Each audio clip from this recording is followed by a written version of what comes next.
Peter Klamovski, pengendali baharu Harimau Malaya, mengamalkan prinsip pintu terbuka dalam memilih pemain. Juru latih Australia berusia 46 tahun ini mendengar keinginan penyokong yang mau lebih ramai pemain muda dalam skuad negara. Ramai pemain tonggak Harimau Malaya kini sudah mencecah usia 30-an seperti Paulo Josue, Brendan Gunn, dan Corbin Ong. Klamovski percaya jika pemain muda cukup baik, mereka sudah cukup matang untuk merebut slot kesebelasan utama. Beliau menilai pemain secara individu tanpa mengira usia mereka. Pada masa sama, beliau tetap membuka ruang kepada pemain veteran untuk menyertai skuad kebangsaan. Tugasnya ialah memastikan setiap pemain yang dipanggil menunjukkan peningkatan. Ini adalah kunci kepada pembentukan skuad mantap menjelang kampen kelayakan Piala Asia 2027. Klamovski kini fokus merencana persediaan menghadapi lawan pertama Malaysia dalam kumpulan F Nepal.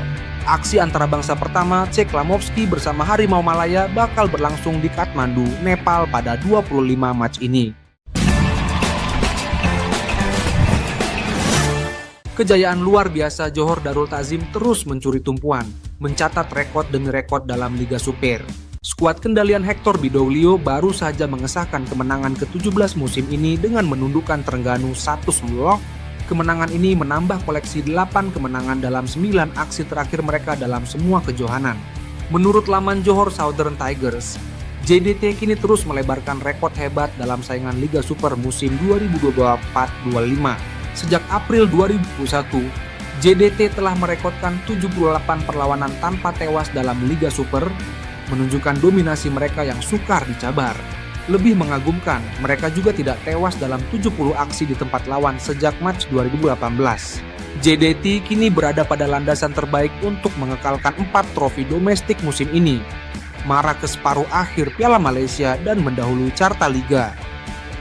Cabaran seterusnya buat pasukan milik Tunku Mahkota Ismail adalah aksi AFC Champions League Elite atau ACLE menentang Central Coast Mariners.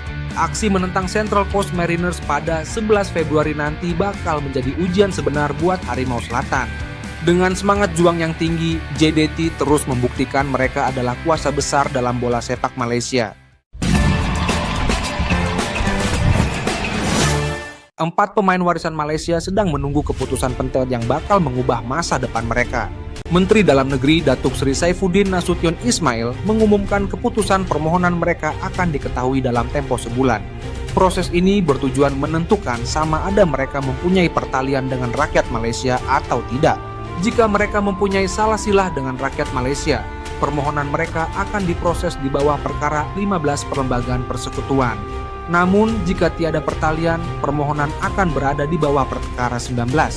Kedua-dua jalur ini membolehkan mereka mendapat kewarganegaraan untuk mewakili Malaysia jika terpilih oleh jurulatih.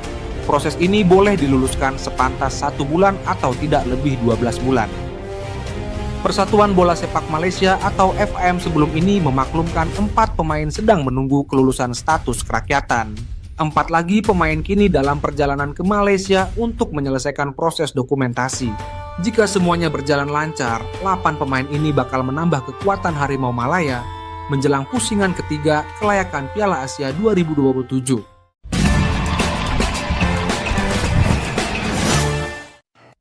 Khairuddin Omar, bekas penyerang kebangsaan, bakal menyertai barisan kejurulatihan Harimau Malaya. Selepas Peter Klamovski sah menjadi ketua jurulatih Harimau Malaya, ramai tertanya-tanya siapa yang akan menyertai staf kejurulatihan beliau. Nama bekas penolong jurulatih Adelaide United, Mark Milligan, dilaporkan bakal menjadi penolong jurulatih Klamovski. Bekas pemain import Selangor FC, Rob Cornthwaite, melaporkan Milligan telah menerima tawaran Harimau Malaya. Kini, wartawan Astro Arena, Zulhelmi Zainal Azam, melaporkan Khairuddin bakal meninggalkan kedudukannya sebagai penolong jurulatih Terengganu FC. Beliau dijangka memperkuat staf kejurulatihan Klamovski, memberi bayangan tinggalkan Terengganu.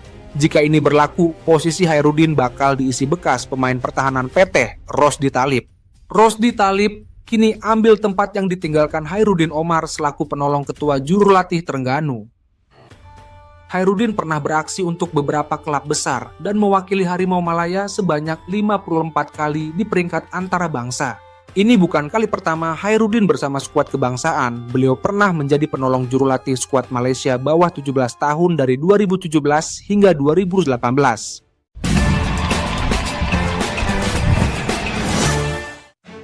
Harimau Malaya tidak memandang enteng dan kekal menghormati Nepal menjelang aksi pertama kelayakan Piala Asia 2027. Umum mengetahui bahwa skuad Harimau Malaya telah diundi bersama Vietnam, Laos, dan juga Nepal di dalam kumpulan B. Di atas kertas, Malaysia dan Vietnam dianggap sebagai pasukan pilihan berdasarkan kedudukan ranking terkini. Namun, kehadiran Nepal dan Laos tidak boleh dipandang mudah dengan Degor Kalis dijadwalkan menjadi lawan pertama Harimau Malaya. Menurut Ketua Jurulatih Harimau Malaya, Peter Ceklamovski, tumpuan pasukan adalah untuk merencana persiapan rapi sebelum kem latihan kebangsaan. Ceklamovski menegaskan, tumpuan kami sekarang adalah untuk mendapatkan persediaan rapi untuk kem bulan Mac hadapan. Beliau menganggap Nepal adalah lawan yang dihormati dan bertekad membawa Malaysia berbekalkan persiapan rapi. Tambahnya lagi, kita akan bertemu Nepal, di mana lawan yang kami sangat tak hormati. Berdasarkan ranking, Malaysia dilihat bakal menjadi pilihan apabila menghuni ranking ke-132 berbanding Nepal di kedudukan ke-175. Pasukan Harimau Malaya bakal bertandang ke laman Nepal pada 25 Mac sebelum melayani kunjungan Vietnam di Bukit Jalil pada 10 Jun.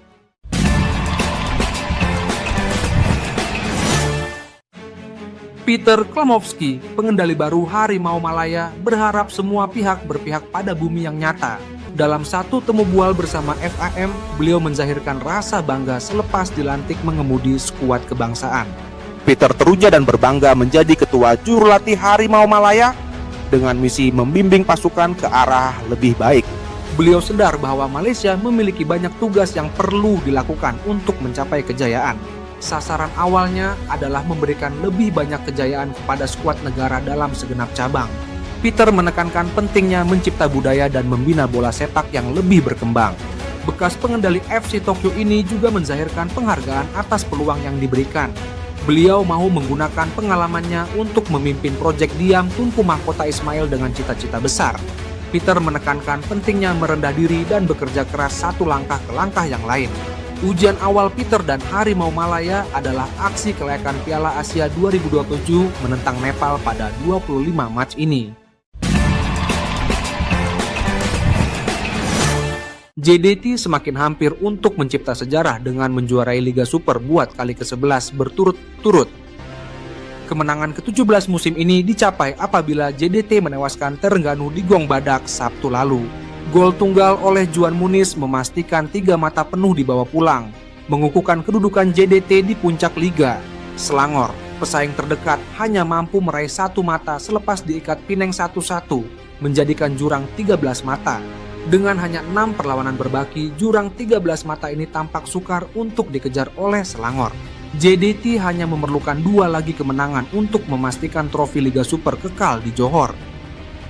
Kapten JDT, Matthew Davis, menegaskan mereka akan terus berusaha keras untuk mendapatkan 6 kemenangan penuh. Davis menyatakan rasa bangga dengan pencapaian JDT, namun menekankan masih banyak kerja yang perlu dilakukan. 6 perlawanan terakhir JDT adalah menentang PDRM, Perak, Penang, Kedah, Kelantan Darul Naim, dan Kuching City. Adakah JDT mampu mengekalkan momentum dan mencipta sejarah? Teruskan menyokong Harimau Selatan.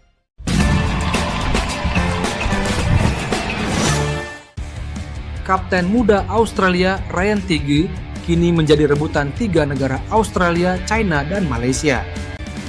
Persatuan Bola Sepak Malaysia atau FAM mengesahkan bahwa dokumentasi 8 pemain warisan baharu sedang rancak dijalankan. 4 pemain warisan baharu sedang menunggu kelulusan muktamad daripada kerajaan Malaysia. Ryan Tighe, perancang tengah Melbourne Victory, memiliki pertalian darah dengan Malaysia. Pemain berusia 23 tahun ini masih belum membuat sebarang penampilan buat skuad senior Australia. Ryan masih belum memutuskan tentang masa depan karir antara bangsanya. Ryan berkata, "Saya hanya coba bermain bola sepak saya pada masa ini." Ryan dilaporkan lahir di Sydney, namun memiliki pertalian darah yang membolehkannya untuk mewakili Cina dan Malaysia. Masih tidak dapat dipastikan sama ada Ryan berada dalam senarai 8 pemain warisan yang telah disenarai pendek oleh FAM.